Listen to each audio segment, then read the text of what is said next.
और prosecutor general Sindh से भी रिपोर्ट्स तलब की गई हैं और ये कहा गया है सिंध हाईकोर्ट की जानिब से कि बताया जाए अली अमीन गंडापुर को क्यों गिरफ्तार किया गया है। ये भी बताया जाए कि अली अमीन गंडापुर के खिलाफ कितने मुकदमात दर्ज किए गए हैं।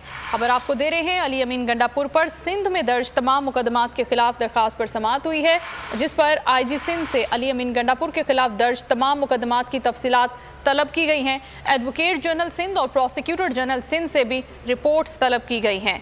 अब्दुल हसीब से मजीद जानेंगे इस हवाले से। जी अब्दुल हसीब, बताइएगा।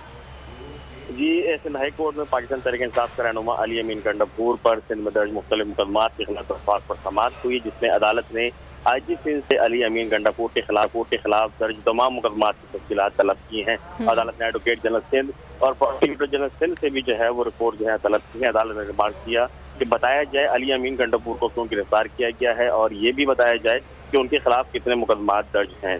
दरख्वास्त गुजार के वकील अनवर मंसूर खान तहरीक इंसाफ से दीगर वकला, उन्होंने जो है वो अदालत में ये मौके इख्तियार किया कि अली अमीन इस वक्त भी जेल में है। उनके भाई की जानिब से जो है वो पिटीशन जो है दर्ज की गई है और इसके साथ साथ उन्होंने ये भी कहा कि उन्हें जो है अली अमीन गंडापुर के तमाम मुकदमात में जमानत दरकार है।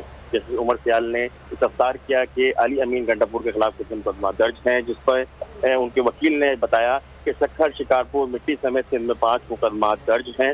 इसके साथ साथ जो अनवर मंसूर खान है उनकी जानिब से मौके पर शेयर किया गया कि वो चाहते हैं कि अली अमीन की पंजाब और सिंध में जितने भी मुकदमात दर्ज हैं उनमें जमानत दी जाए और साथ साथ महकमा दाखिला और IG सिंध से मुकदमात की तफसीलात की तलब की जाए। अनवर मंसूर खान ने बताया कि उनको अली अमीन गंडापुर के खिलाफ मुकदमात की तफसीलात नहीं बताई जा रही, जिस पर जस्टिस उमर सियाल ने इस्तफसार किया कि मुकदमात की तफसीलात आपको क्यों नहीं दी जा रही। इसके साथ साथ जो सरकारी वकला हैं उन्होंने कहा कि उनको पिटीशन की कॉपी जो है वो फराहम की जाए। बहुत शुक्रिया अब्दुल हसीब आगाह करने के लिए आपका।